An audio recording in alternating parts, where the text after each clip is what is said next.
Hola, buenos días. Mi nombre es Marta Catalá, trabajo en la empresa familiar Rafael Catalá.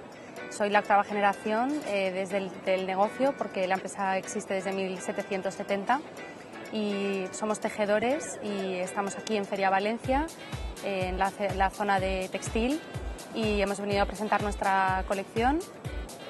Y tenemos diferentes tipos de tejidos. Nuestra especialidad es la seda, sobre todo pues tapicería y cortinas, y luego entelados, un poco para eso se utilizan nuestros tejidos.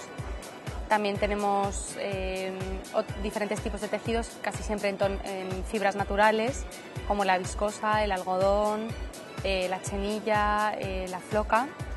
Y también trabajamos tejidos de un hilo ignífugo que es Trevira, para contract, hoteles y restaurantes y todo eso. Nuestra página web es www.rafaelcatalá.com. Ahí podéis encontrar la información sobre la empresa y todos los departamentos.